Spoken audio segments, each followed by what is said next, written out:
The woman who ran the general store in Ordway, Colorado, never smiled, and by the winter of 1878, every soul in town had taken notice of Delilah Vance and her perpetual expression of solemn determination. She had arrived 6 months prior on a dusty stagecoach, carrying nothing but a worn leather trunk and eyes that seemed to have forgotten how to reflect joy. The previous store owner, an elderly widow named Mrs. Patterson, had sold the business to Delilah for reasons known only to the two women, and within a week, the transaction was complete. Delilah took over the mercantile with efficient precision, keeping meticulous records, maintaining fair prices, and never once allowing her lips to curve upward.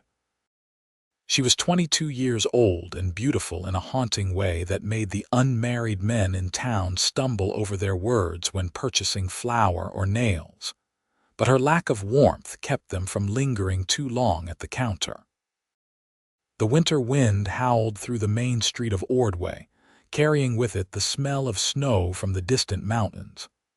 Delilah stood behind the counter of her store, counting out change for old Mr. Henderson, her movements precise and her face expressionless.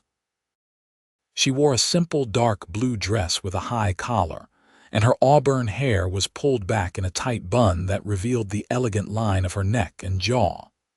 Her features were delicate, but her demeanor was as cold as the January air seeping through the cracks in the storefront. "Thank you, Miss Vance," Mr. Henderson said, tipping his hat. He paused as if wanting to say something more, perhaps to coax even the smallest smile from her, but her steady gaze made him think better of it. He shuffled out into the cold instead. Delilah returned to her ledger, her pen scratching across the page with the only sound in the empty store being the ticking of the clock on the wall and the occasional creak of the building settling against the winter wind. She did not look up when the door opened again, merely called out in her flat, professional voice, "Good afternoon. Let me know if you need assistance finding anything." The footsteps that approached the counter were heavier than usual, and when she finally glanced up, her breath caught for just a fraction of a second before her mask of indifference settled back into place. The man standing before her was unlike anyone she had seen in Ordway. He stood well over 6 feet tall, with shoulders so broad they seemed to block out the light from the window behind him. His hair was dark brown and fell past his collar in waves that looked like they had been tamed only by the leather cord he had used to tie some of it back. His face was weathered and tanned, with a strong jaw covered in several days' worth of stubble, and his eyes were a startling shade of gray that seemed to see right through her carefully constructed walls. "Afternoon," he said, his voice a deep rumble that seemed to resonate in the quiet store. "Name is Zachary Yates. I am looking for supplies, winter gear, dried goods, ammunition, and whatever else you would recommend for someone planning to stay up in the mountains for a few months." Delilah blinked once, then reached for a piece of paper and a pencil. "I can prepare a list of essentials. When do you need them by? End of the week would be fine." Zachary leaned against the counter, and Delilah could not help but notice the way his buckskin jacket stretched across his muscled arms and chest. He smelled like pine and leather and the outdoors, a sharp contrast to the smell of dry goods and lamp oil that permeated her store. "Are you new to the area, Mr. Yates?" she asked, keeping her tone professional as she began writing. "Not exactly. I have been trapping up in the mountains for the better part of 5 years now. I come down to Ordway or one of the other towns when I need to resupply. Never been to this particular store, though. Heard the previous owner sold it. She did, to me, 6 months ago." Delilah kept her eyes on the paper. Zachary studied her for a long moment. "You do not smile much, do you?" The question was so direct and unexpected that Delilah's pen actually paused mid-word. She looked up at him, her green eyes meeting his gray ones without flinching. I fail to see how that is relevant to your supply order, Mr. Yates. Fair enough, he said, but there was something in his expression that looked almost like curiosity mixed with determination. I will be staying at the boarding house for the next few days. You can send word when my order is ready. Of course. Delilah returned to her list, but she could feel his gaze on her for several more seconds before he finally turned and left the store, the bell above the door chiming his departure. She told herself that the strange flutter in her chest was merely irritation at his impertinent question, nothing more. She had built her life here in Ordway on the foundation of keeping people at a distance, of never allowing anyone close enough to hurt her again. Smiling led to conversations, conversations led to friendship, friendship led to trust, and trust led to betrayal and pain. She had learned that lesson thoroughly back in Kansas, and she had no intention of forgetting it now. The next morning, Delilah was arranging a new shipment of fabric bolts when the door opened and Zachary Yates walked in again. She glanced at him with barely concealed confusion. "Mr. Yates, your order will not be ready until Thursday at the earliest." "I know," he said, approaching the counter with something in his large, calloused hands. "I was not here for that." He set a small wooden carving on the counter in front of her. It was a bird, intricately detailed with each feather visible in the smooth wood. The craftsmanship was remarkable, and despite herself, Delilah picked it up to examine it more closely. "That is a meadowlark," Zachary said. "Colorado state bird or close enough. I carved it last night. Figured you might like it for your counter here. Brighten the place up a bit." Delilah set the bird down carefully, her expression unchanged. "That is very kind, Mr. Yates, but I cannot accept gifts from customers." "Why not?" "Because it is inappropriate." "Says who?" Delilah felt a flash of irritation. "Common decency and social convention." Zachary crossed his arms over his broad chest, and Delilah tried not to notice how the movement made his muscles flex beneath his shirt. "Well, then consider it payment for the trouble of putting together my large order on short notice. A tip, if you will." "I do not require tips for doing my job, Mr. Yates." "Then consider it a decoration for the store that I am insisting you keep, because I have got no use for it up in the mountains, and I will just toss it in the street if you refuse it." Delilah stared at him, searching for any hint of mockery or ulterior motive in his expression, but all she saw was a kind of stubborn determination that almost matched her own. Finally, she picked up the bird again and placed it on the shelf behind the counter. "Fine, thank you. You are welcome." Zachary touched the brim of his hat. "Have a good day, Miss Vance." After he left, Delilah found herself glancing at the wooden bird throughout the day, running her fingers over its smooth surface during quiet moments. She told herself it meant nothing, that it was just a carving, but some small part of her that she thought she had buried long ago whispered that it had been a very long time since anyone had given her anything without expecting something in return. The following day, Zachary appeared again, this time with a small bundle wrapped in brown paper. He set it on the counter with that same determined expression. "Thought you might like these." Delilah unwrapped the paper to find half a dozen sugar cookies, still warm and fragrant with cinnamon. Her stomach immediately responded with a small growl that she hoped he had not heard. She had been so busy with inventory that she had forgotten to eat a proper breakfast. "Mr. Yates, I already told you I cannot accept gifts. They are cookies, not the crown jewels. Besides, Mrs. Chen at the boarding house made way too many, and they will just go to waste otherwise. I figured you might appreciate them more than the mice that will get into them if I leave them in my room." He leaned against the counter again, seeming completely at ease. "When is the last time you had something sweet, Miss Vance?" Delilah wanted to refuse, wanted to maintain her boundaries, but the smell of the cookies was overwhelming and her traitorous stomach growled again. With a sigh that was almost too quiet to hear, she picked up one of the cookies and took a small bite. The sweetness exploded on her tongue, and she had to resist the urge to close her eyes in pleasure. She had not had anything like this since before she left Kansas. "Good?" Zachary asked, and there was something warm in his voice that made her look up at him. "Yes, they are very good, thank you." She took another small bite, then carefully wrapped the rest back up. "I will save the others for later. Do you ever take a break, Miss Vance? I have noticed you are always in here, morning till night. You do live above the store, do you not?" "I do, and I take breaks when necessary. Running a business requires dedication and long hours. Running yourself into the ground does not help anyone, least of all yourself." His gray eyes were serious now, concerned even, and Delilah felt something uncomfortable twist in her chest. "I appreciate your concern, Mr. Yates, but I assure you I am perfectly capable of managing my own welfare." "Never said you were not capable. Just said you might benefit from taking care of yourself once in a while."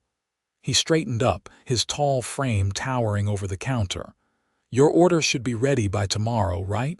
"Yes, tomorrow afternoon." "Good, I will see you then." He touched his hat brim again and left, and Delilah was alone with the cookies, and a strange feeling that her carefully ordered world was beginning to shift beneath her feet. True to her word, Delilah had Zachary's order ready by Thursday afternoon. She had packed everything carefully in crates and made sure each item was of the highest quality she could provide. When he arrived to collect everything, he spent nearly an hour loading the supplies onto his pack mule and horse, and Delilah found herself watching from the store window more than she cared to admit. When he came back inside to settle his account, he counted out the money carefully, then added an extra $5 to the pile. "For your excellent service, Mr. Yates, the price is already calculated fairly. I do not need additional payment. Then consider it a deposit." "A deposit for what?" "For the next time I come to town. I will be back in 2 weeks. Need to check my trap lines and such, but I find I have got business in Ordway that requires regular attention." His gray eyes met hers with an intensity that made her pulse quicken. "I trust that will not be a problem," Delilah swallowed, trying to maintain her composure. "Ordway is a free town, Mr. Yates. You may come and go as you please." "Good to know." He smiled then, a small quirk of his lips that somehow transformed his entire face, making him look younger and less weathered. "Try to take a break once in a while, Miss Vance. Eat those cookies. Maybe step outside and feel the sun on your face, even if it is cold." Before she could respond, he was gone, and Delilah was left standing behind her counter, staring at the extra $5 and wondering what exactly had just happened. She told herself that his promised return in 2 weeks meant nothing, that he was simply a customer who would require regular supplies, and that the flutter in her chest was merely indigestion from the cookie she had eaten earlier. But that night, as she lay in her small bed above the store, she found herself thinking about gray eyes and gentle concern, and the feeling of being seen in a way that both terrified and intrigued her. 2 weeks passed, and Delilah told herself she was not waiting for Zachary Yates to return. She went about her business as usual, serving customers with her same professional efficiency and expressionless face. Old Mrs. Sullivan asked if she was feeling well, and young Tommy Brooks tried to make her laugh by telling her a joke he had heard from his father, but neither succeeded in cracking her carefully maintained facade. On the 14th day, late in the afternoon when the winter sun was beginning to sink toward the horizon, the door opened and Zachary walked in, stamping snow from his boots. His hair was longer than before, and he looked even more rugged, but his eyes lit up when he saw her behind the counter. "Miss Vance, good to see you still here and still not smiling." Despite herself, Delilah felt something that might have been amusement flicker through her. "Mr. Yates, I assume you need more supplies." "Eventually, but not today. Today I just wanted to stop by and bring you something." He approached the counter and set down a small package wrapped in oilcloth. "Found this up in the mountains. Thought you might appreciate it." Delilah unwrapped the package carefully to find a beautiful piece of quartz crystal, shot through with veins of gold that caught the lamplight and sparkled. It was the size of her palm and surprisingly heavy. "It is beautiful," she said quietly, and she meant it. "But Mr. Yates, I really cannot keep accepting gifts from you. People will talk. Let them talk. I do not care much about what people say, and I get the feeling you do not either." He leaned against the counter in what was becoming his customary pose. "Besides, I am not trying to court you or anything. I just figured you could use some beauty in your life. This store is practical and well run, but it is not exactly cheerful." "I am not a cheerful person, Mr. Yates." "Maybe not now, but I bet you used to be. Something happened that took that smile away from you, and I am making it my mission to help you find it again." Delilah felt her chest tighten with a mixture of panic and something that felt dangerously like hope. "I do not need your help, Mr. Yates. I am perfectly content with my life as it is." "Content is not the same as happy, Miss Vance." His voice was gentle now, without any judgment or pressure. "I am not trying to force anything on you. I just think that maybe, if someone showed you that there are still good things in this world, you might remember how to smile again. And if I can be that person, well, that seems like a worthy use of my time." "Why?" The question burst out of her before she could stop it. "Why do you care whether or not I smile? You do not know me. You do not know anything about me." Zachary was quiet for a moment, his gray eyes searching her face with an intensity that made her want to look away. "You are right. I do not know you, but I would like to. And I think underneath that wall you have built around yourself, there is someone who is tired of being alone and scared of being hurt again. I recognize that because I know what it is like to keep people at arm's length. The difference is, I chose the mountains and solitude because I like it. You chose it because you think you have to." Delilah felt tears prick at the corners of her eyes, and she blinked them back furiously. She had not cried in 6 months, not since the day she left Kansas, and she was not about to start now in front of a near stranger, no matter how perceptive he seemed to be. "I need to close up the store now, Mr. Yates. Thank you for the crystal. It was very thoughtful." Zachary straightened up, and for a moment she thought she saw disappointment flash across his face, but he hid it quickly. "Of course. I will be in town for a few days if you need anything, staying at the boarding house again." After he left, Delilah locked the door and turned the sign to closed, then carried the crystal upstairs to her small living quarters. She set it on the windowsill where it could catch the morning light, and as she prepared her simple dinner, she found her eyes drawn to it again and again, watching the way the gold veins seemed to glow in the lamplight. That night, for the first time in months, she dreamed of something other than the past that haunted her. She dreamed of mountains and pine forests and gray eyes that saw past all her defenses. The next morning, Delilah woke early as usual and prepared to open the store.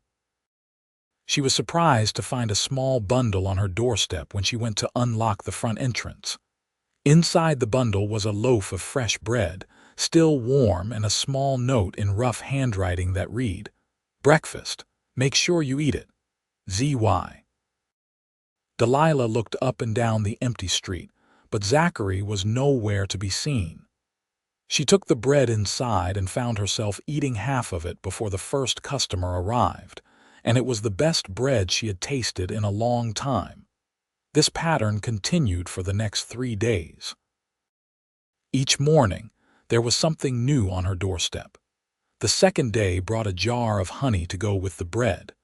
The third day brought a small bunch of dried wildflowers tied with string. The fourth day brought another wooden carving, this time of a rabbit sitting up on its haunches, its ears alert and its expression somehow both alert and peaceful.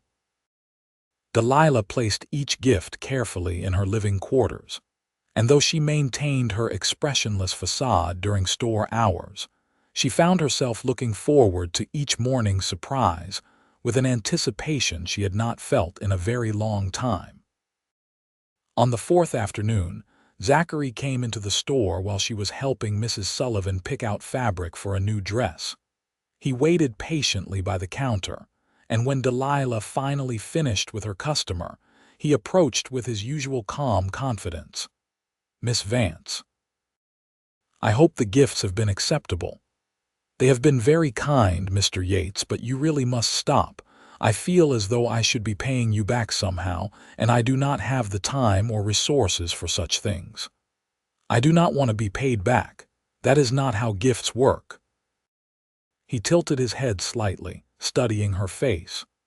"Though I admit, I have been watching for any sign of a smile, and so far I have not seen even a hint of one. You are a tough case, Miss Vance. Perhaps that should tell you something about the futility of your mission, Mr. Yates. Or perhaps it just means I need to try harder." He reached into his coat pocket and pulled out a small paper bag.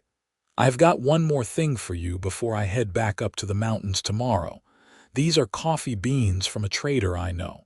He gets them from South America somehow.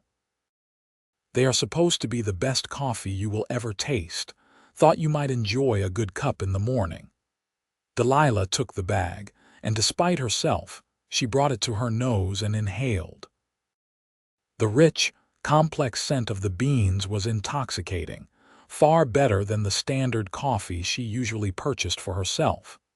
"This must have been expensive." "Not as expensive as seeing you smile would be valuable, but I am willing to make the investment." He said it lightly, but there was sincerity beneath the words that made Delilah's carefully guarded heart skip a beat. "Mr. Yates, I think we should discuss the nature of your interest in me. I am not looking for courtship or marriage.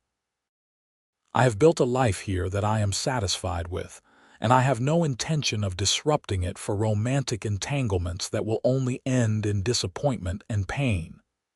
Zachary leaned against the counter, his expression turning serious. "Can I tell you something, Miss Vance? I have spent the last 5 years in the mountains because I got tired of the games people play. I got tired of the lies and the expectations and the way folks in towns and cities seem to always want something from you. Up there in the wilderness, things are simple and honest. A bear is a bear, a storm is a storm, and the work you put in directly determines whether you survive or not. There is something clean about that." He paused, his gray eyes holding hers. "But I also realized something during those 5 years. Being alone is peaceful, but it is not the same as being content. And when I saw you behind this counter, I saw someone else who had chosen isolation because it felt safer than taking a risk on people again. I do not know what happened to you, and you do not have to tell me unless you want to. But I do know that you deserve to smile, to laugh, to feel joy. And if I can play even a small part in helping you find that again, then I want to try. Not because I expect anything in return, but because it is the right thing to do." Delilah felt something crack in the armor around her heart, a small fissure that let in a sliver of light. She looked down at the coffee beans in her hands, then back up at this strange, kind man who had somehow decided she was worth the effort. "What if I never smile?" she asked quietly. "What if I am too broken to ever be truly happy again?" "Then at least you will have good coffee and some nice carvings to look at," Zachary said, and there was such gentle humor in his voice that Delilah felt her lips twitch slightly, not quite a smile but closer than she had come in months. Zachary's eyes widened slightly, and a grin spread across his face. Was that almost a smile? I think I just saw the corner of your mouth move. You are seeing things, Mr. Yates. But there was something different in Delilah's voice now, a slight softening that had not been there before. Maybe so, but I am going to choose to believe I am making progress. He straightened up and touched his hat brim. I will be back in 2 weeks. Try to take care of yourself, Miss Vance, and maybe, just maybe, let yourself enjoy something once in a while. After he left, Delilah stood behind her counter for a long time, holding the bag of coffee beans and feeling the place in her chest where that small crack had appeared.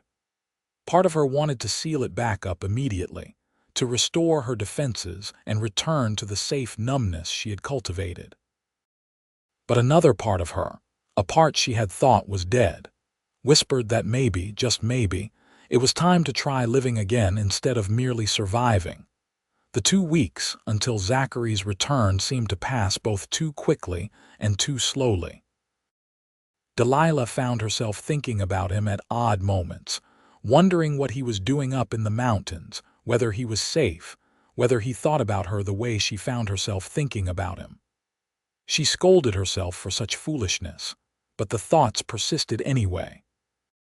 She brewed the coffee he had given her each morning, and it was indeed the best she had ever tasted. She arranged the wildflowers in a small vase in her living quarters, and when they dried, she hung them from the ceiling beams where she could see them while lying in bed. She placed the 2 carvings on the mantel above her small fireplace, and sometimes in the evenings, she would sit and trace their smooth surfaces with her fingertips, marveling at the skill and patience required to create such beautiful things. The townspeople continued to notice that she did not smile, but a few of the more observant ones remarked that she seemed slightly less severe, as if some of the ice had begun to thaw. Mrs. Sullivan claimed she saw Delilah humming quietly to herself while organizing shelves, though Delilah vehemently denied it. On the 13th day, a harsh winter storm blew through Ordway, bringing with it heavy snow and winds that rattled the store's windows.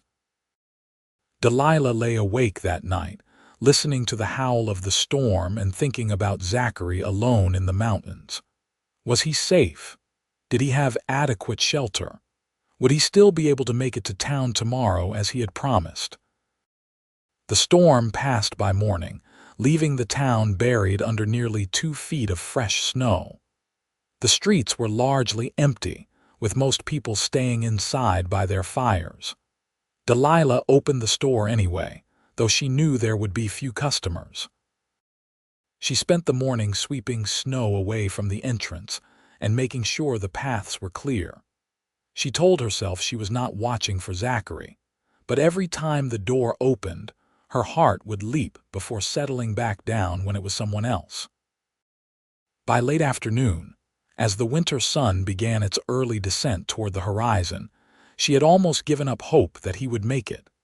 Then the door opened one more time, and there he was, covered in snow and looking half frozen, but with that same determined expression on his face. His buckskin jacket was crusted with ice, and his hair hung in wet tangles around his face, but his gray eyes were as warm as ever when they found her across the store. "Miss Vance," he said, his voice slightly hoarse from the cold. "Sorry I am late." The storm made the trip down more difficult than expected. Delilah felt something surge through her that she did not immediately recognize, and then she realized with a start that it was concern mixed with relief, and something that felt dangerously like joy.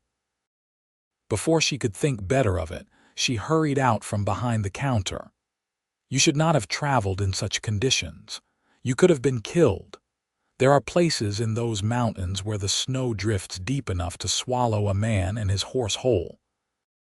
The words tumbled out faster than she intended, and she saw surprise flicker across Zachary's face at her uncharacteristic display of emotion. "I made a promise to be here, so here I am." He was shivering now, and Delilah could see that his lips had a slightly blue tinge. "You need to get warm immediately. Come upstairs. I have a fire going in my quarters, and you need to get out of those wet clothes before you catch your death." She was already moving toward the stairs at the back of the store, and after a moment's hesitation, Zachary followed. Her living quarters were small but comfortable, with a cast-iron stove that kept the space warm, a bed in one corner, a small table with 2 chairs, and the decorations Zachary had given her arranged around the room. She pointed to the chair nearest the stove. "Sit. I will make you some tea and find a blanket. You need to take off that jacket and anything else that is wet." Zachary did as he was told, peeling off the frozen jacket and his outer shirt, revealing a thick flannel underneath that was thankfully dry. Delilah tried not to stare at the way the fabric stretched across his muscled chest and shoulders, focusing instead on preparing the tea and retrieving a thick wool blanket from her bed. She wrapped the blanket around his shoulders and pressed the hot cup of tea into his hands, then sat in the other chair, watching him with barely concealed worry. "That was incredibly foolish, Mr. Yates. No amount of politeness or promises is worth risking your life in a snowstorm." "I disagree." He took a sip of the tea and closed his eyes briefly at the warmth. "Some promises are worth keeping no matter what. Besides, I told you I would be here, and I wanted to see you." Delilah felt heat rise to her cheeks that had nothing to do with the warmth of the stove. "You barely know me." "Then let me know you better." Zachary set down his tea and leaned forward slightly, his gray eyes serious and intent. "Tell me why you never smile. Tell me what happened that hurt you so badly you decided to lock your heart away." For a long moment, Delilah said nothing.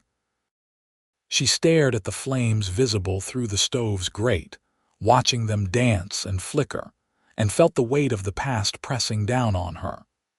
She had told no one in Ordway about her history, had kept it buried deep where it could not hurt her anymore.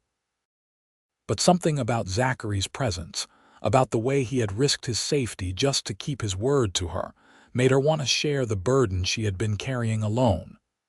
"I had a fiancé back in Kansas," she said finally, her voice barely above a whisper. "His name was Robert.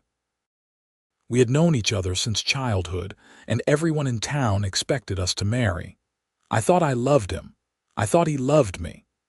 She paused, swallowing hard against the old pain that still had the power to sting.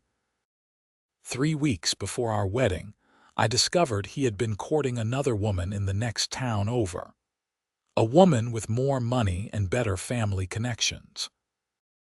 He had been lying to me for months, telling me how much he loved me, how he could not wait to start our life together, while all along he was planning to break our engagement once he secured the other match. Zachary made a low sound of anger in his throat, but he did not interrupt. The worst part was not even the betrayal, though that hurt terribly. It was the way everyone in town responded. They pitied me, whispered about me, treated me like I was something broken and pathetic. My own father suggested that perhaps I had been too difficult, too independent, and that was why Robert had sought affection elsewhere. My mother cried about the shame of having a daughter who could not keep her man. Delilah's hands clenched into fists in her lap. I realized then that I could not stay in that place, surrounded by people who saw me as a failure. So I took the money I had saved, bought passage west, and started over. Mrs. Patterson was an old friend of my grandmother's, and when I wrote to her asking if she knew of any opportunities, she offered to sell me the store. She was getting too old to run it anyway and had no family to leave it to. "And you decided that if you never let anyone close again, they could never hurt you," Zachary said softly. "Exactly. If I do not smile, if I do not encourage friendship or familiarity, then I can protect myself from further pain. It has worked well enough for the past 6 months. Has it, though?" Or have you just been existing instead of living?" Zachary reached across the small space between their chairs and gently took one of her clenched fists in his large, warm hand. "That Robert fellow was a fool and a coward, and your parents were wrong to blame you for his failures. You deserve so much better than what they gave you." Delilah looked down at their joined hands, at the way his calloused fingers wrapped around hers with such gentleness, despite the obvious strength in them. "How can you possibly know that? You have known me for barely a month." "Because I see who you are. You are strong and capable and dedicated. You run this store with precision and fairness. You could charge higher prices since you are the only general store in town, but you do not. You extend credit to families who need it and pretend not to notice when people are a few cents short. You work from dawn until well past dark every single day, making sure this town has access to the goods and supplies they need. That tells me everything I need to know about your character." Tears were streaming down Delilah's face now, and she did not even try to stop them. It had been so long since anyone had seen her, really seen past the walls to the person beneath, and having Zachary acknowledge her efforts and her worth made something that had been frozen inside her begin to thaw. "I am scared," she whispered. "I am scared of being hurt again. I am scared of letting someone matter and then having them leave or betray me. I am scared that if I let myself hope for happiness, it will be ripped away." Zachary released her hand and stood, then pulled his chair closer to hers and sat back down so that their knees were nearly touching. He reached up and gently wiped the tears from her cheeks with his thumbs, his touch infinitely tender. "I cannot promise you that nothing will ever hurt you again," he said quietly. "Life is hard and uncertain and we cannot control what happens to us. But I can promise you this. I am not Robert. I am not a liar or a cheat. If I tell you something, it is the truth. If I make you a promise, I will keep it or die trying, as you saw today. And if I decide to pursue your heart, you will know it clearly and directly, with no games or deception." He leaned forward slightly, his gray eyes holding hers with an intensity that made her heart race. "You do not have to decide anything right now. You do not have to trust me or let down your walls all at once.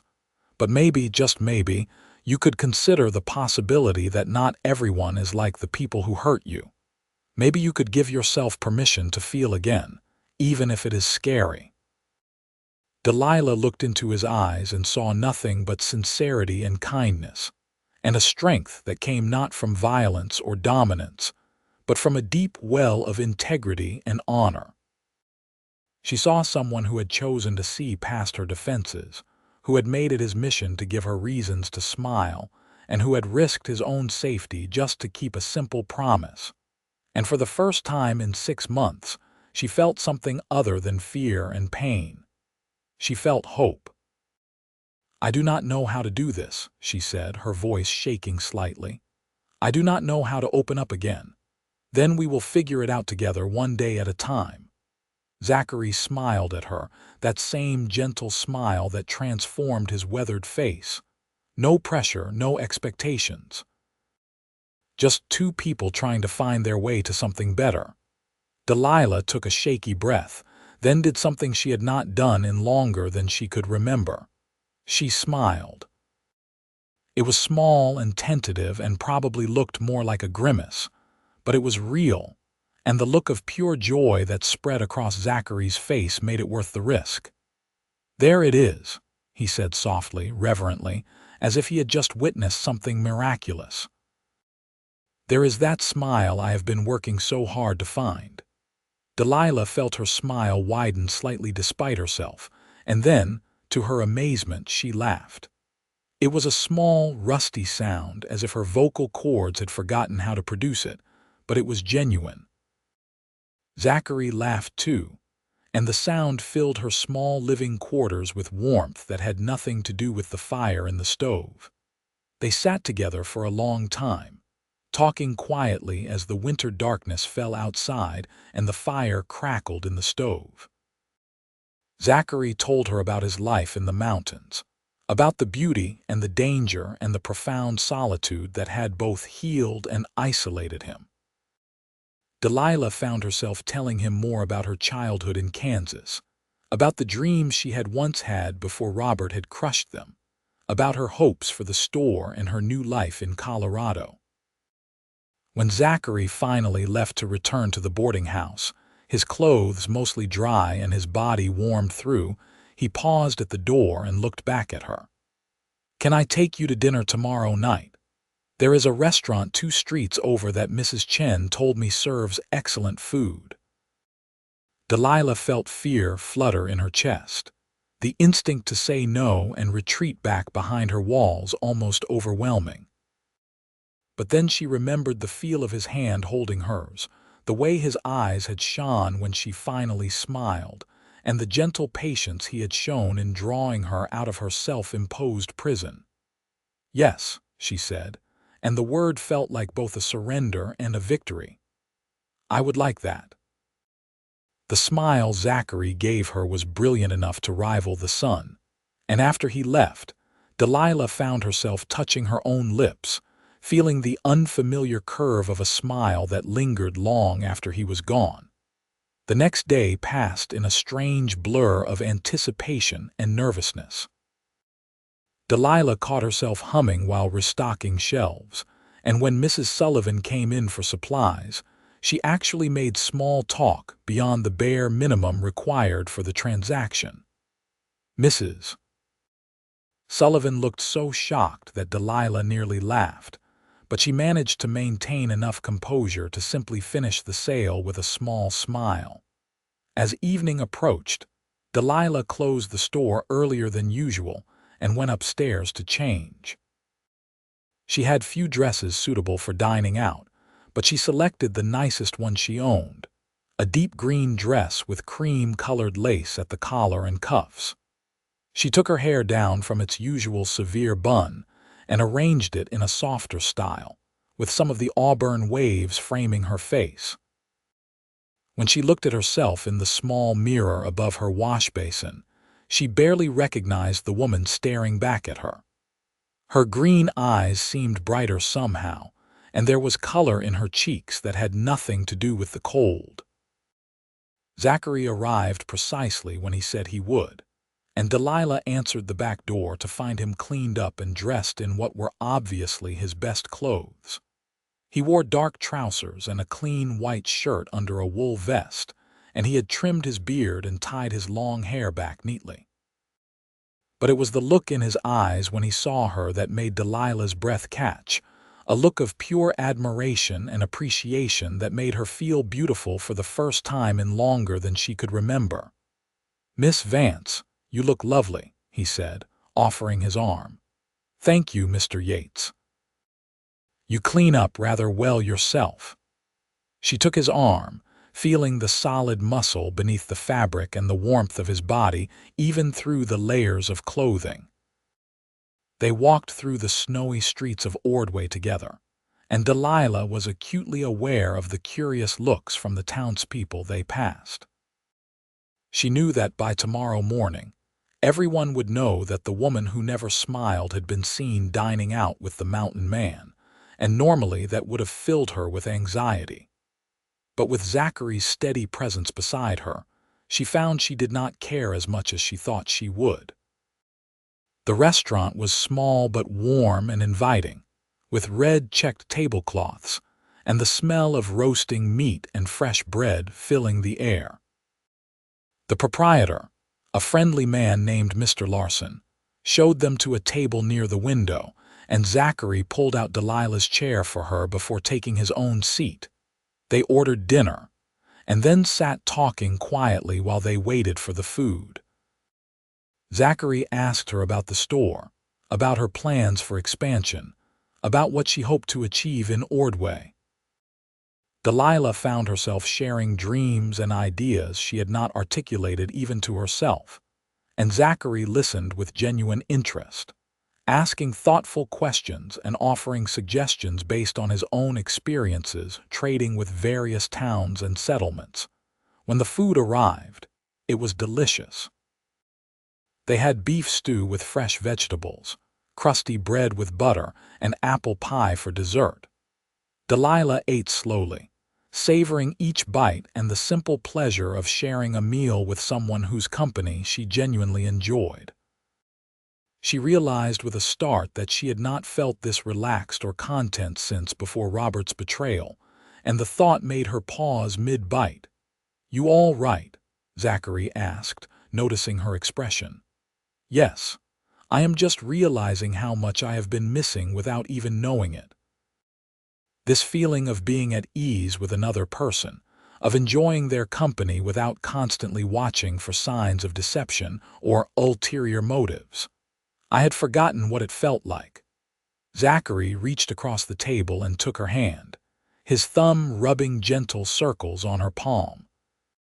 "I am glad you feel comfortable with me. That means more than you know." After dinner, they walked slowly back through town, taking a longer route that led past the small church and the schoolhouse. The night was clear and cold, with stars scattered across the sky like diamonds on black velvet. Their breath formed clouds in the frozen air, and Delilah found herself walking closer to Zachary, drawn to his warmth and his solid presence. When they reached the back entrance to her store, Zachary paused and turned to face her. In the moonlight, his eyes looked almost silver, and there was an expression on his face that made Delilah's heart race. "I had a wonderful evening," he said quietly. "Thank you for taking a chance on me.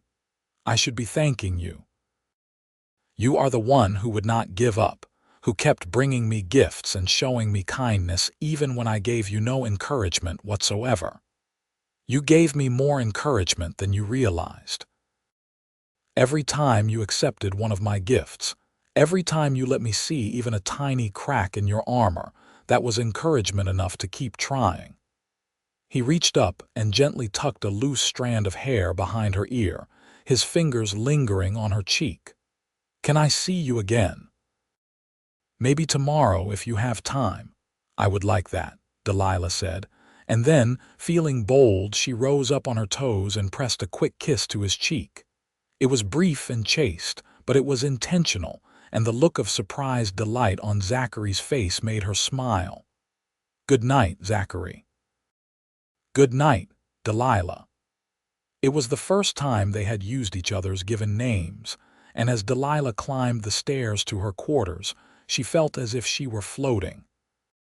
She prepared for bed with a lightness in her heart that felt both foreign and wonderful, and when she finally lay down to sleep, she found herself smiling in the darkness, her fingers touching her lips where they still tingled from kissing his cheek. The weeks that followed established a new pattern in both their lives. Zachary extended his stay in Ordway, taking a room at the boarding house and making short trips to his trap lines rather than staying in the mountains for weeks at a time. He said it was to establish a better routine for selling his furs and gathering supplies, but everyone in town, including Delilah, knew the real reason was her. They saw each other almost daily. Sometimes, Zachary would stop by the store during business hours, ostensibly to purchase something small but really just to see her and make her smile.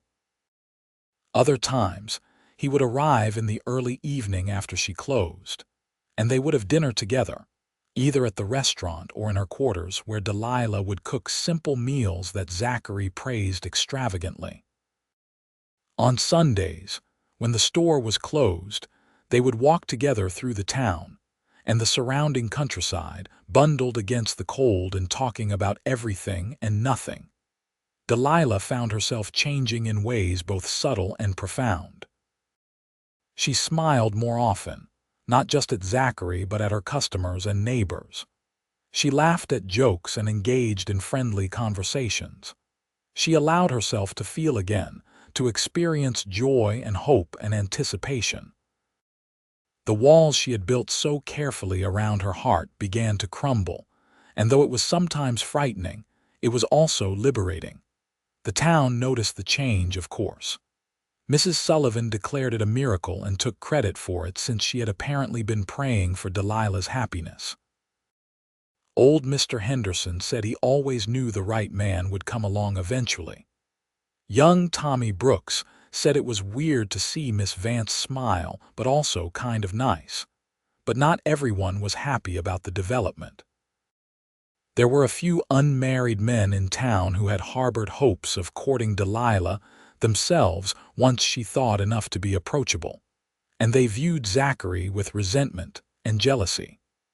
Chief among these was Marcus Drummond, a local ranch hand who worked at the largest spread outside of town. Marcus was younger than Zachary, probably around 25, and he was handsome in a clean-cut way that appealed to many of the local women. But his good looks hid a mean streak and a sense of entitlement that had always made Delilah uncomfortable. One afternoon in late February, Marcus came into the store while Delilah was helping another customer. He waited impatiently, then approached the counter with a smile that did not quite reach his eyes. "Miss Vance, you are looking particularly lovely today. Is that a new dress?" "No, Mr. Drummond, just one I have owned for some time. How can I help you?" Delilah kept her tone professional but not unfriendly. "I need to purchase some tobacco and ammunition, but I also wanted to ask you something. There is a dance next Saturday night at the community hall. I would be honored if you would accompany me." Delilah felt a flicker of discomfort. "That is very kind, Mr. Drummond, but I will have to decline. I am already spoken for." Marcus's smile faltered. "By that mountain man, I assume, Zachary Yates?" "Yes. Zachary and I have been spending time together. He is not good enough for you, Miss Vance. He is a rough man who lives alone in the wilderness like an animal. You deserve someone refined, someone who can give you a proper life in town, with social standing and stability." Delilah felt anger flare in her chest, hot and defensive. "Mr. Drummond, you know nothing about Zachary or what he can offer, and even if you did, it would not be your place to judge. I have made my choice, and I would appreciate it if you would respect that." Marcus's expression darkened. "You are making a mistake. When he gets bored of you or finds someone prettier in the next town over, do not come crying to me." "I will not.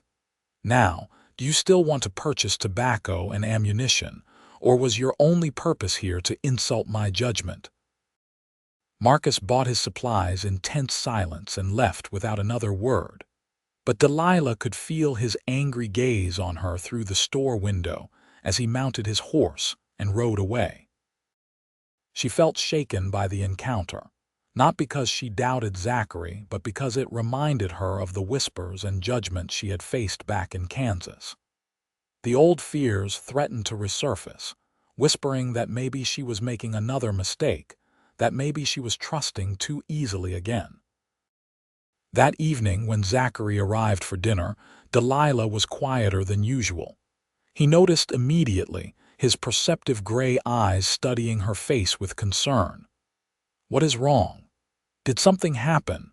Delilah hesitated, then told him about Marcus's visit and the things he had said. As she spoke, she watched Zachary's expression darken with anger, though she could tell he was controlling it carefully. "That is jealousy talking, nothing more," Zachary said when she finished. "Marcus Drummond has always been the type to think he is entitled to whatever he wants, and he does not like being told no. But Delilah, I need you to hear this. I am not going to leave you. I am not going to find someone prettier in another town. I do not even see other women anymore because you are the only one who matters to me." He took both her hands in his grip firm and reassuring. "I know you are scared of being hurt again. I know that what happened with Robert left scars that have not fully healed. But I am asking you to trust me anyway. Trust that I am different. Trust that what we have is real and worth protecting." Delilah looked into his eyes and saw nothing but honesty and devotion. She thought about all the ways he had proven himself over the past 2 months, all the small kindnesses and patient understanding, all the moments when he could have taken advantage of her vulnerability, but instead had respected her boundaries and her needs. "I do trust you," she said softly. "It scares me how much I trust you, but I do." Zachary pulled her into his arms, and Delilah went willingly, resting her head against his broad chest and listening to the steady beat of his heart.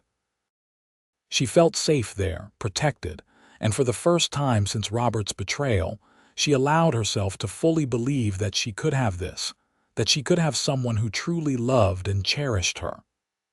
"I am falling in love with you," Zachary said quietly, his lips against her hair. "I probably have been since the first day I walked into your store and saw you standing there with your walls up and your determination showing. I want to build a life with you, Delilah. I want to wake up next to you every morning and fall asleep beside you every night. I want to make you smile every single day for the rest of our lives." Delilah pulled back just enough to look up at him, and she saw her own feelings reflected in his eyes. "I am falling in love with you too. I did not think I could, did not think I was capable of it anymore, but you made me believe in love again. You made me believe in myself again."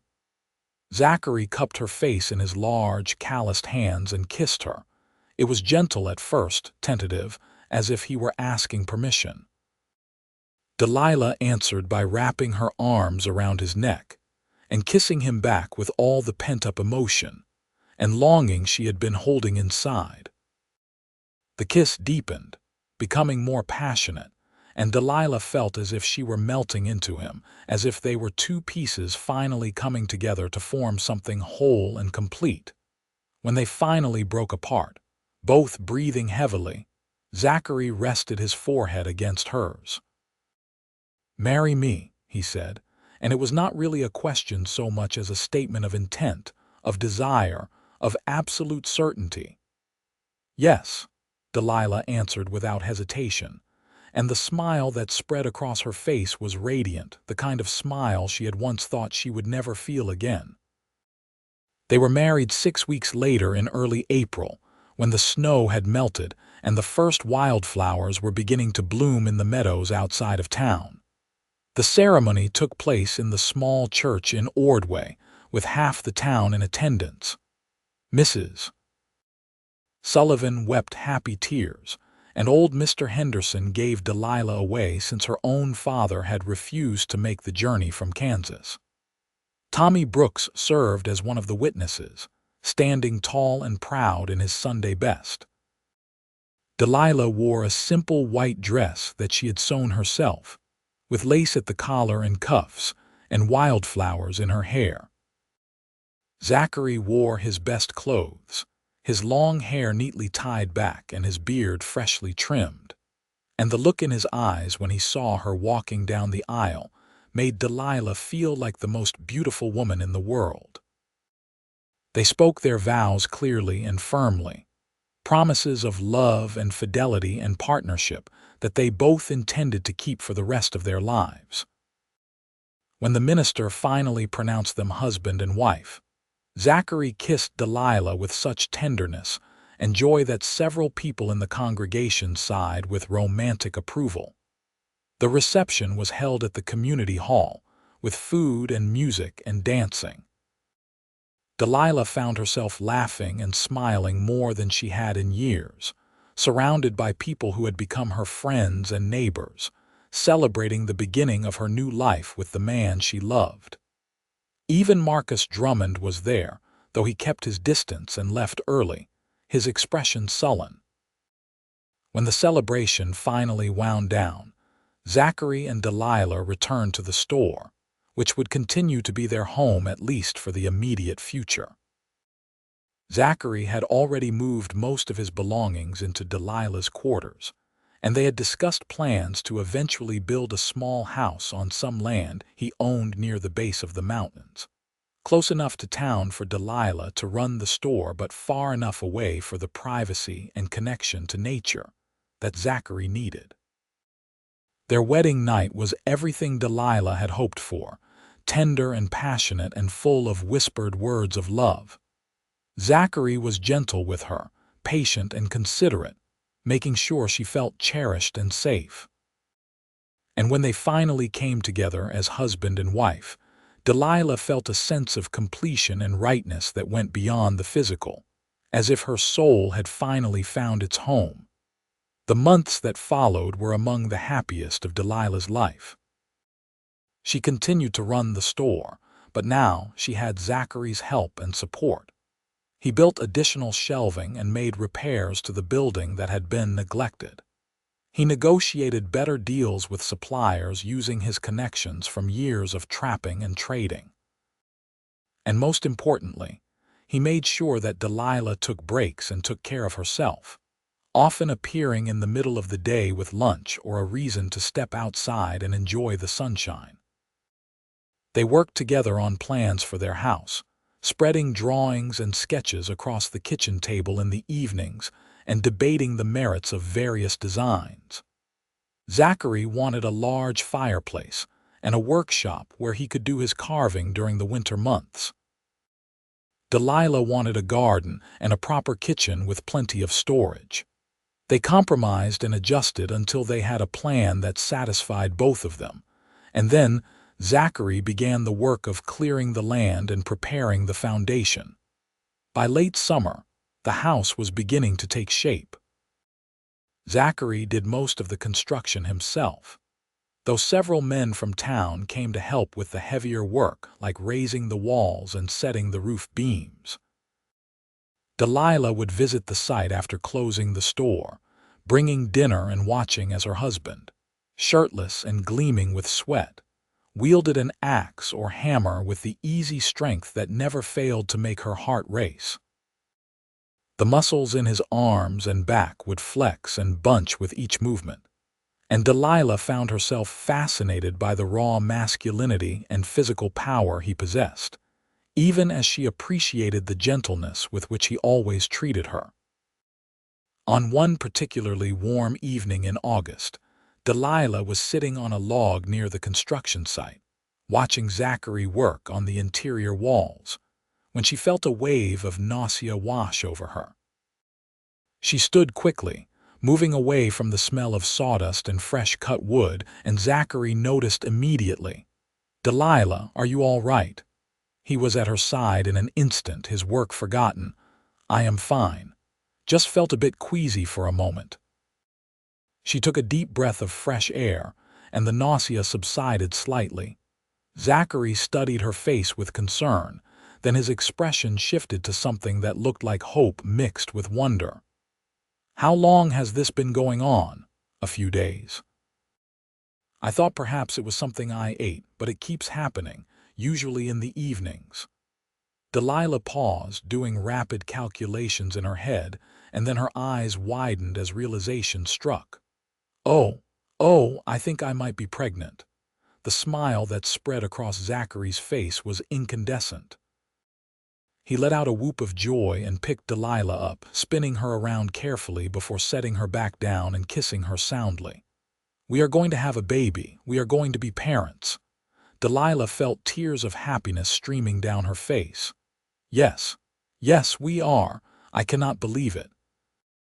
I never thought I would have this. A husband who loves me, a home we are building together, and now a child. It is more than I ever dreamed possible." "You deserve all of it and more," Zachary said fiercely, his hands gentle on her face despite the intensity of his emotion. "You deserve every bit of happiness in the world, and I am going to spend the rest of my life making sure you have it." They confirmed Delilah's pregnancy with the town doctor the following week, and the news spread through Ordway like wildfire. Mrs. Sullivan immediately began knitting baby clothes. Old Mr. Henderson carved a beautiful cradle from pine wood, and Tommy Brooks declared that he would teach the baby how to fish when it got old enough, which made Delilah laugh. The house was completed in early October, just as the aspen trees on the mountainsides were turning gold, and the nights were becoming crisp with the promise of coming winter. It was a sturdy, beautiful structure with 2 bedrooms, a large main room with the fireplace Zachary had wanted, a proper kitchen with the storage Delilah had requested, and a covered porch that overlooked the meadow and mountains beyond. They moved in on a sunny Saturday, with help from several townspeople who carried furniture and supplies from the store to the new house. Delilah stood in the main room that evening after everyone had left, looking around at their home and feeling a sense of peace and contentment she had never experienced before.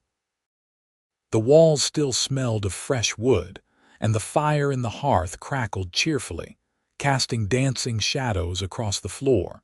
Zachary came up behind her and wrapped his arms around her, his hands settling gently on her stomach where their child grew.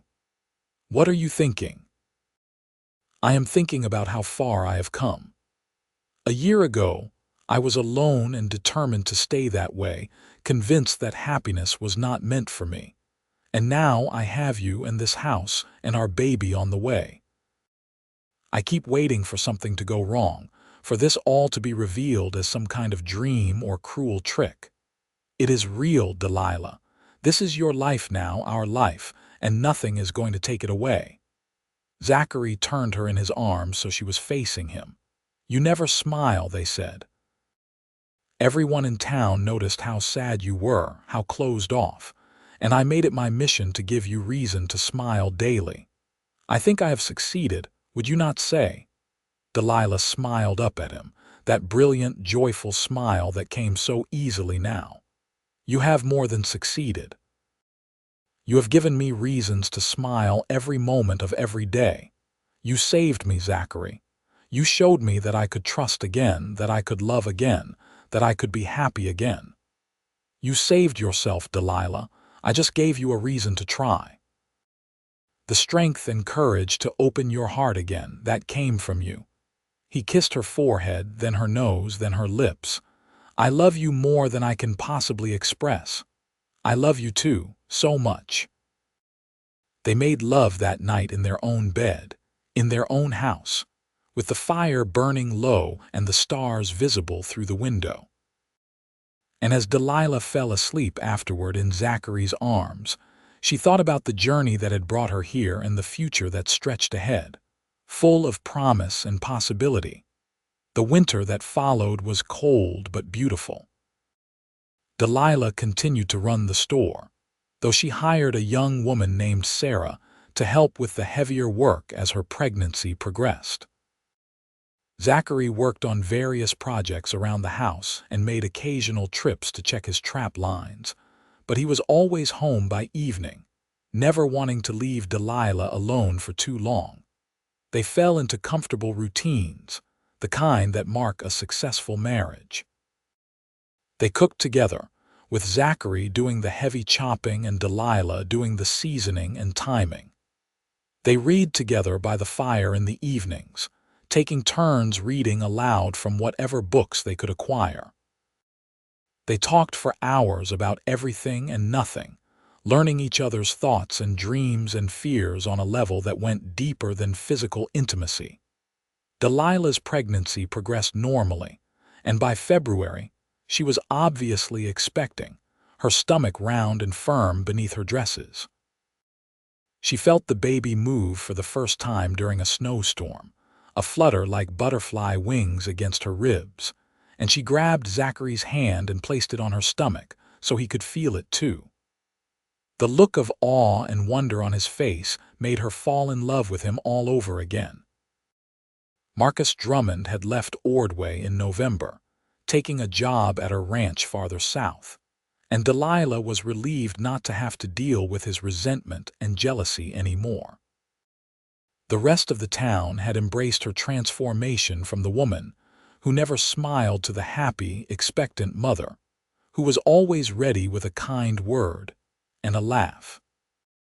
In late April, On a warm spring evening when the wildflowers were blooming and the air smelled of fresh grass and possibility, Delilah went into labor. Zachary rode into town to fetch the doctor and Mrs. Sullivan, who had agreed to assist with the birth, and then he returned to Delilah's side, refusing to leave her even when Mrs. Sullivan suggested that men usually waited outside during such events. "I am not leaving my wife," Zachary said firmly, holding Delilah's hand as another contraction washed over her. "We are in this together." The labor was long and difficult, lasting through the night and into the following morning. Delilah had never experienced such pain, but every time she felt like she could not continue, she would look into Zachary's steady gray eyes and draw strength from his unwavering presence and support. He wiped her forehead with a cool cloth, murmured encouragement in her ear, and held her hand so tightly she thought she might break his fingers, though he never complained. Finally, as the sun rose over the mountains and painted the sky in shades of gold and pink, their son was born.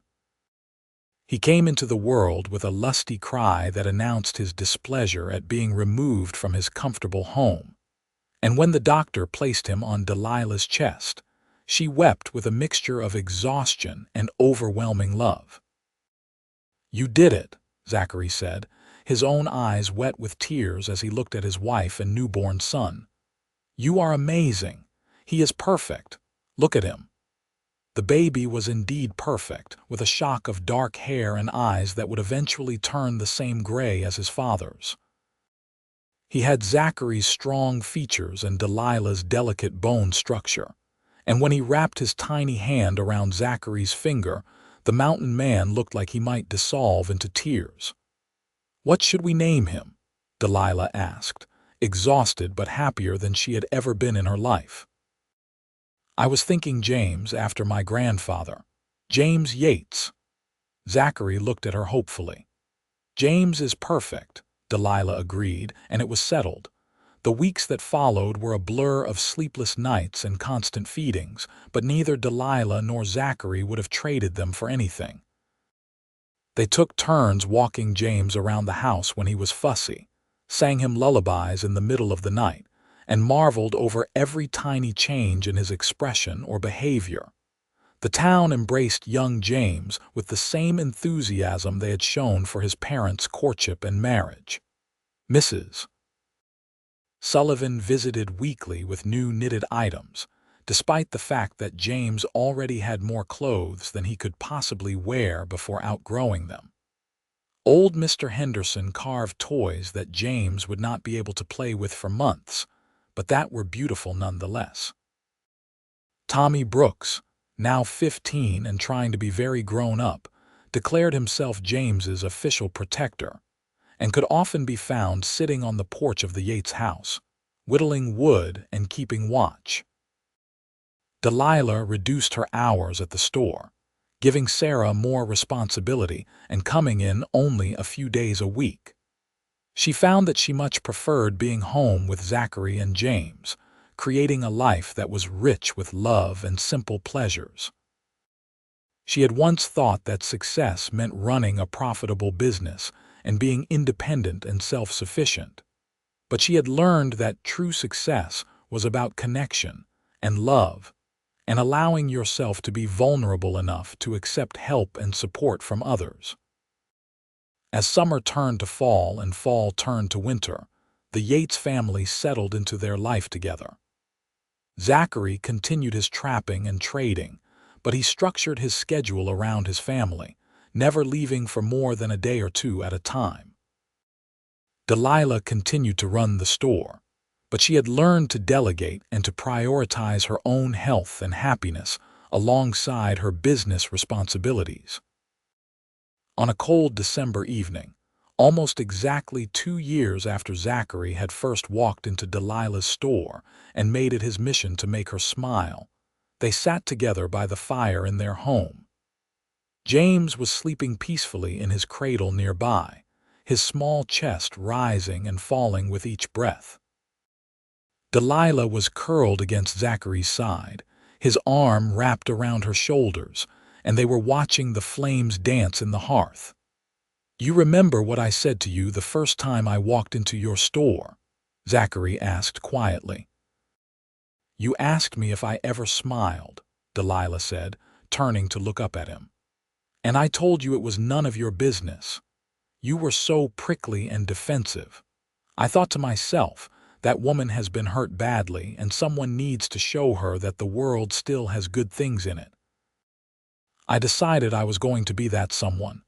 And you were. You saved me, Zachary. You gave me back my life." "We saved each other," Zachary corrected gently. "You gave me a reason to come down from the mountains, to be part of a community again, to open my heart to the possibility of love and family. I had been hiding up there just as surely as you were hiding behind your counter." Delilah smiled, that radiant smile that came so easily now. "I never thought I could be this happy. I never thought I deserved it. You deserve all the happiness in the world, and I plan to spend every day of the rest of my life making sure you have it." Zachary kissed the top of her head. "You smile all the time now, multiple times a day, in fact." "I would say my mission has been accomplished." "Your mission will never be accomplished, because I will always need you to give me reasons to smile. But I think you will find I am much better at finding my own reasons now, too." They sat in comfortable silence for a while, watching the fire and listening to their son's soft breathing. Outside, snow was beginning to fall, coating the meadow and mountains in a blanket of white. Inside, the house was warm and filled with love, a sanctuary they had built together from the ruins of their separate pasts. 2 years later, Delilah gave birth to their second child, a daughter they named Elizabeth after Zachary's mother. She had Delilah's auburn hair and green eyes, and from the moment she was born, she had her father wrapped around her tiny finger.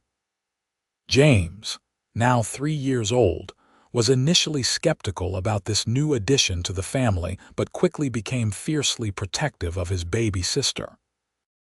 The store continued to thrive under Delilah's management, though she eventually made Sarah a full partner, allowing her to focus more on her family while still maintaining her connection to the business she had built.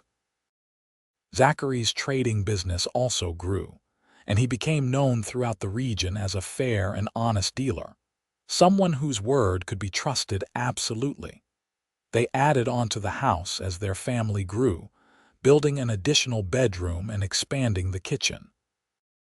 The walls filled with photographs and mementos of their life together, and the mantel above the fireplace displayed the 2 wooden carvings Zachary had made for Delilah during their courtship, now joined by dozens of others he had created over the years.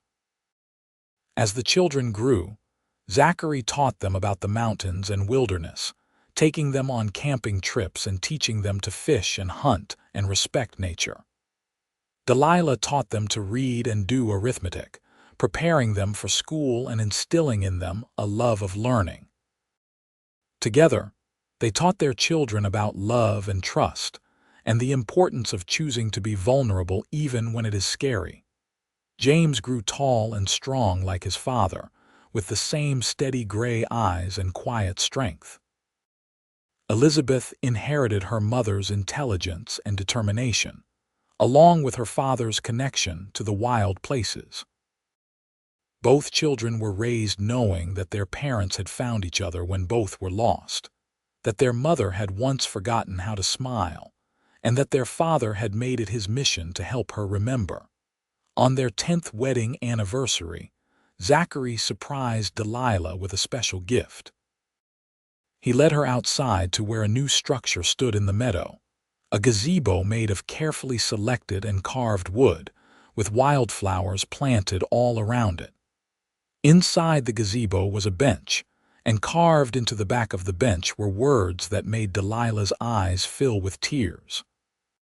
She never smiled, they noticed, so he made it his mission to give her reason to smile daily, and in doing so they both found the happiness they thought they had lost forever. Delilah turned to her husband, this strong, gentle man who had seen past her defenses and refused to give up on her. "It is perfect. You are perfect. This life we have built is perfect." "Not perfect," Zachary said, pulling her into his arms, "but real and true and ours, and that is better than perfection." They stood together in the gazebo, surrounded by wildflowers and with their house visible in the distance, smoke rising from the chimney where their children were probably bickering over some small matter. The mountains rose behind them, solid and eternal, and the Colorado sky stretched overhead, vast and blue and filled with possibility. Delilah smiled, that brilliant, joyful smile that had become as natural to her as breathing. She thought about the journey that had brought her here, about the pain that had nearly destroyed her, and the love that had saved her. She thought about the woman she had been, so determined to protect herself that she had forgotten how to live, and the woman she had become, brave enough to be vulnerable and open enough to accept the gift of love when it was offered. "I love you," she said, looking into Zachary's eyes and seeing her own happiness reflected there. "I love you too. Always have, always will." They kissed as the sun began to set over the mountains, painting the sky in shades of gold and pink and purple. And in that moment, surrounded by beauty and love and the life they had built together, Delilah Yates knew with absolute certainty that she had found her home, not in a place but in the heart of the man who had refused to let her hide in the shadows any longer. The years continued to pass, marked by the changing seasons and the growth of their family. Delilah and Zachary watched their children grow into capable, loving adults who carried forward the lessons they had learned about resilience and trust, and the courage required to open one's heart. They celebrated birthdays and holidays, weathered storms both literal and metaphorical, and grew old together with the same devotion and partnership that had marked their early days. When their children married and started families of their own, Delilah and Zachary became grandparents, delighting in the new generation and sharing stories of how they had met and fallen in love. They told their grandchildren about the woman who never smiled and the mountain man who made it his mission to change that. And the children listened with wide eyes, finding magic in the love story of their grandparents. Delilah never forgot the lessons she had learned from her journey. She remained strong and independent, but she had learned to balance that strength with the wisdom of accepting help and support. She continued to smile daily, finding joy in small moments and large ones alike. And every single day, Zachary found some way to make her smile, whether through a gentle word, a thoughtful gesture, or simply by being present and loving her with the same devotion he had shown from the very beginning. As they sat on their porch in their later years, watching the sun set over the mountains they both loved, Delilah would sometimes reflect on how close she had come to missing all of this. If she had not come to Ordway, if Zachary had not walked into her store that winter day, if she had been too afraid to let down her walls and accept his gifts and his love, her life would have been so different, so much smaller and lonelier. But she had taken the risk. She had chosen to trust again, to love again, to believe that happiness was possible even after heartbreak. And in making that choice, she had found not just happiness but a life rich with meaning and connection, and love that grew deeper with each passing year. The town of Ordway, Colorado continued to thrive, and the story of Delilah and Zachary Yates became part of its folklore, told and retold as an example of how love can heal even the deepest wounds, and how sometimes the most meaningful missions are those we undertake not for ourselves but for others. The general store that Delilah had run eventually passed to James, who ran it with the same fairness and dedication his mother had shown. The house in the meadow became a gathering place for the growing Yates family, always filled with laughter and love, and the smell of good food cooking. And on quiet evenings, when Delilah and Zachary were alone together, he would still carve small wooden figures for her, and she would still smile with the same delight she had shown the first time he had given her the meadowlark. Because some missions, once undertaken, never truly end. They simply evolve, deepening and enriching over time, becoming not just a mission but a way of life, a commitment renewed daily through countless small acts of love and devotion. In the end, the story of the woman who never smiled and the mountain man who made it his mission to change that was not really about smiling at all. It was about healing and hope, about the courage required to be vulnerable, about the transformative power of patient, persistent love. It was about two people who had both been lost in their own ways, finding each other and building something beautiful from the broken pieces of their past. And they lived out their days in that house in the meadow, surrounded by family and love, proving that happily ever after is not a fairy tale but something real and attainable for those brave enough to reach for it. Their love story became a legacy passed down through generations, a reminder that it is never too late to choose happiness, to open your heart, and to let yourself be loved by someone who sees you for who you truly are and loves you not despite your scars, but because those scars are part of what makes you beautiful and strong and worthy of devotion. The woman who never smiled learned to smile again, daily and genuinely, and in doing so, she and the mountain man who loved her created a life that was a testament to the enduring power of love, patience, and the simple decision to keep trying, keep hoping, and keep believing that better days are possible. And for Delilah and Zachary Yates of Ordway, Colorado, those better days became a lifetime of happiness, built one smile at a time.